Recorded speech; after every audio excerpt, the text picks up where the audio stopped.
স্থানীয় সমস্যা নিয়ে জনগণের যে দুঃখ কষ্ট আছে এই সমস্যাগুলো নিয়ে আমাদের পার্টি ভারতের কমিউনিস্ট পার্টি মার্ক্সবাদীর উদ্যোগে জয়পুর এলাকায় এই যে বাঁধের উপর দিয়ে যে বর্ডারের আগে যে ব্রিজটা আছে ওই জায়গাতে সভা যখন সংগঠিত হচ্ছিল, মানুষের কাছে যখন বক্তব্য তুলে ধরছিলেন সিপিআইএমের নেতৃত্বরা, আমাদের সদর মহকুমা কমিটির প্রাক্তন সম্পাদক, বর্তমানে সিপিআইএম ত্রিপুরা রাজ্য কমিটির সদস্য কমরেড সুভাষিস গাঙ্গুলির আলোচনা শেষ হয়েছে।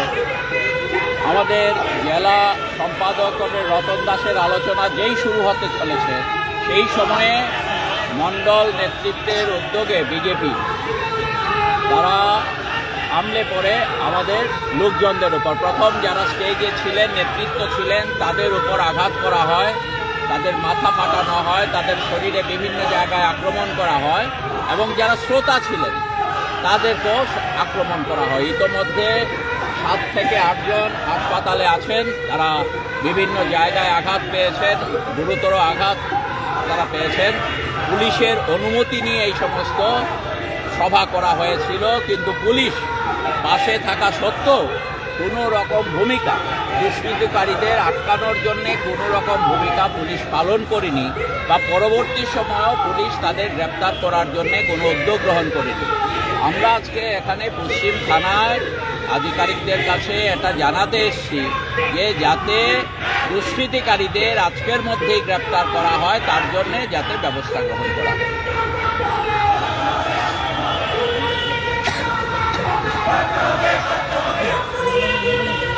আপনারা তো শুনলেন আমাদের পার্টির নেতা বলেছেন বর্বরোচিত ঘটনা, এই সভ্য সমাজে কল্পনা করা যায় না। আমরা জিজ্ঞেস করি রাজ্যের স্বরাষ্ট্র দপ্তরের যিনি ভারপ্রাপ্ত মুখ্যমন্ত্রী, আগরতলাটা কি গুন্ডাদের হাতে ছেড়ে দেবেন? রাজনগর কোথায়? পুলিশের হেডকোয়ার্টার থেকে কতটা দূরে? স্বরাষ্ট্রমন্ত্রীর সরকারি যে বাসভবন সেখানে তার থেকে কত দূরে? এই জায়গায় যদি সিপিআইএম পুলিশের পারমিশন নিয়ে সভা করতে না পারে, আর কোন জায়গায় নিরাপদ আমরা জিজ্ঞেস করতে চাই। রাজনগর বটতলা ফাঁড়ি থেকে কত দূরে? পুলিশের হেডকোয়ার্টার থেকে কত দূরে? পুলিশের পারমিশন নিয়ে আমাদের জেলা সম্পাদক, যিনি একজন প্রাক্তন শিক্ষক রতন দাস এবং বিধায়ক ছিলেন ওই এলাকার, সুভাষিস গাঙ্গুলি আপনারা চিনেন, আমাদের ওই এলাকারই সন্তান, বর্বরোচিত কাজে আক্রমণ করেছে, আপনারা ছবি এনেছেন। এক সময়ের আমাদের শিক্ষাবিদ মানিকধরের উপর বর্বরোচিত কাজে আক্রমণ করা হয়েছে। সেখানে 7 থেকে 8 জন হাসপাতালে আপনারা গেলে দেখবেন সবাইকে ব্যান্ডেজ দিয়ে, কাউকে সিটি স্ক্যান, কাউকে এক্সরে করানো হচ্ছে। আমি এটা বলছি না, আমি বলছি কোন জায়গায় আছি আমরা। এটা ত্রিপুরা রাজ্যকে কোন জায়গায় নিয়ে যাওয়ার চেষ্টা হচ্ছে? ত্রিপুরা রাজ্য কি জঙ্গলরাজ যেটা বলে আমরা এই জঙ্গলরাজের হাতে ছেড়ে দেবেন? আমরা আজকে দেখছেন আপনারা স্বতঃস্ফূর্তভাবে আমাদের বন্ধুরা এসছেন, আমরা বিক্ষোভ দেখাচ্ছি থানার সামনে। আমরা আশা করব যারা সুশাসনের গল্প শোনায়, যারা বলছে সুশাসন আছে ত্রিপুরায়, তারা আসামিদের গ্রেপ্তার করবে। সমস্ত রামনগরের বিজেপির প্রথম সারির নেতৃত্বরা এই আক্রমণে নেতৃত্ব দিয়েছে। আমরা এফআইআর করার জন্য প্রস্তুতি নিচ্ছি নামধাম দিয়ে। আমরা আপনাদের মধ্য দিয়ে রাজ্যের মানুষের কাছে বিচার চাইছি, স্বরাষ্ট্র দপ্তরের কাছে বিচার চাইছি। এই কোন রাজত্বে আমরা আছি? এই ঘৃণা ধিক্কার জানানোর জন্য আমরা এসেছি। আমরা রাজ্যের মানুষের কাছে আবেদন করব, আর চুপ করে থাকার সুযোগ নেই। রাস্তায় নামবেন মানুষ, রাস্তায় নেমে এই সরকারকে সেখানে শিক্ষা দিতে হবে। আমরা তো ওদের মতো মারপিট করব না, আমরা গণতান্ত্রিক উপায়ে এই সরকারকে মানুষ যাতে শিক্ষা দেয় সেই জনমত তৈরি করার জন্য এই রাস্তায় নেমেছি।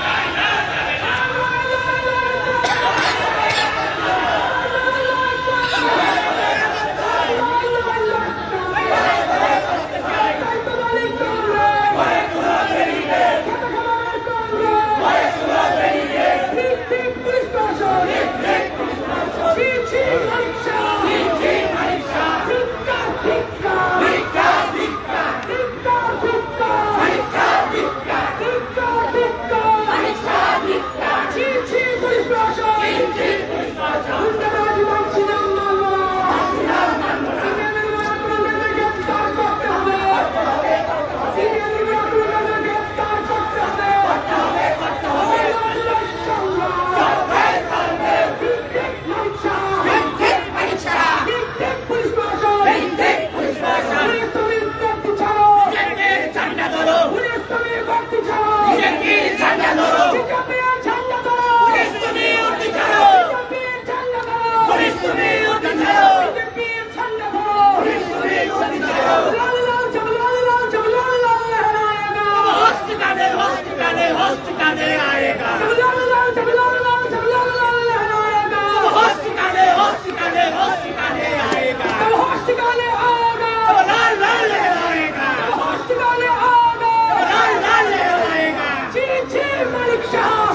বন্ধুগণ, আমাদের ঘৃণার সহিত, নিন্দার সহিত জরুরি ভিত্তিতে আমাদের বন্ধুরা যে বিক্ষোভ সভায় সামিল হয়েছেন, এই বিক্ষোভ সভায় এখন আপনাদের সামনে কথা বলবেন আমাদের পার্টির রাজ্য সম্পাদক মন্ডলের অন্যতম সদস্য শ্রমিক নেতা শঙ্কর প্রসাদ দত্ত।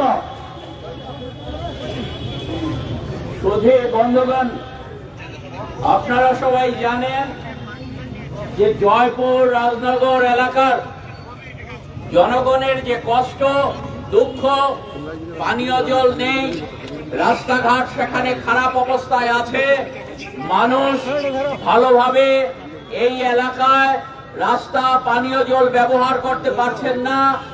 এরই প্রতিবাদে গণতান্ত্রিক উপায়ে পুলিশ প্রশাসনের অনুমতি নিয়ে আমাদের পার্টি, ভারতের কমিউনিস্ট পার্টি মার্ক্সবাদীর নেতৃত্বে জয়পুর এলাকায় একটি সভা সংগঠিত করার জন্য যখন আমাদের নেতৃত্ব উপস্থিত হয়েছেন, একজন নেতা, আমাদের সিপিআইএম রাজ্য কমিটির সদস্য কমরেড শুভাশিস গাঙ্গুলি, তার আলোচনা শেষ করে যখন আমাদের জেলা কমিটির সম্পাদক কমরেড রতন দাস আলোচনা করতে উঠবেন, ঠিক তখনই সেখানে বেশ কিছু সময় ধরে বিজেপি মণ্ডলের নেতৃত্বরা জড়ো হচ্ছিল এবং জড়ো হয়ে তারা যৌথভাবে আমাদের কমরেডদের উপর আক্রমণ শাণিত করে।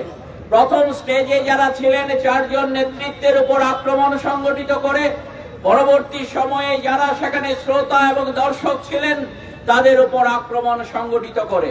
তাতে 7 থেকে 8 জন কমরেড রক্তাক্ত হয়েছেন, মাথা ফেটেছে, হাত ফেটেছে, কান কেটে গেছে, শরীরের বিভিন্ন অংশ ক্ষতিগ্রস্ত হয়েছে। এখন তাদের চিকিৎসা জিবি হাসপাতালে চলছে। আমরা পুলিশ প্রশাসনের কাছে এটা জানাতেই এসেছিলাম যে পুলিশ প্রশাসনের অনুমতি নিয়ে পুলিশের সামনে এ ধরনের আক্রমণ কি করে সংগঠিত হলো। দিনের বেলায় যদি এরকম আক্রমণ পুলিশের সামনে সংগঠিত হয়, তাহলে ত্রিপুরা রাজ্যের নাগরিকরা কি ত্রিপুরা ছেড়ে চলে যেতে বাধ্য হবেন কিনা? ত্রিপুরায় কি কোনো শান্তিপ্রিয় মানুষ, সুস্থ স্বাভাবিক বিচারবোধ সম্পন্ন মানুষ, যারা গুন্ডামির সাথে যুক্ত নয়, যারা হামলা হুজ্জুতির সাথে যুক্ত নয়, যারা লুটপাটের সাথে যুক্ত নয়, যারা কাটমানি ভাগ বাটোয়ারার সাথে যুক্ত নয়, যারা ত্রিপুরাকে লুটে পুটে খাচ্ছে তাদের সাথে যারা যুক্ত নয়, তাদের কি ত্রিপুরা রাজ্যে বসবাস করার কোনো সুযোগ থাকবে না? এটা আমরা পুলিশ প্রশাসনের কাছে জানতে এসেছি। আমরা পুলিশ প্রশাসনকে এটাও বলেছি যে আপনারা দেখেছেন সবকিছু আপনাদের চোখের সামনে হয়েছে, আমরা চাই আজকের মধ্যে যারা আক্রমণকারী তাদের যাতে গ্রেফতার করা হয়।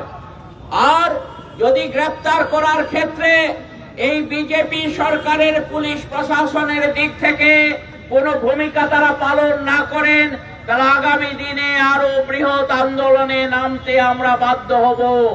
আমরা চাই না, আমরা শান্তি রক্ষা করতে চাই। আজকে আমাদের বন্ধুরা অত্যন্ত রাগান্বিত, ক্রোধান্বিত, তারপরও আমরা তাদেরকে ধীর স্থির থাকতে বলেছি। আমাদের সাথীদের আমরা বলেছি আমরা আইন হাতে তুলে নেব না, প্রশাসনকে কাজ করতে দিতে হবে।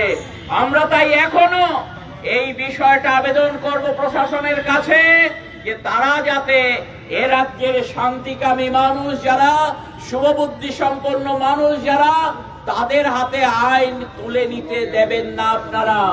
আপনারা রাজ্যের আইন শৃঙ্খলা রক্ষায় আপনারাই এই ত্রিপুরা রাজ্যে বিগত দিনের রাষ্ট্রপতির পদক পেয়েছেন, পুরস্কার পেয়েছেন।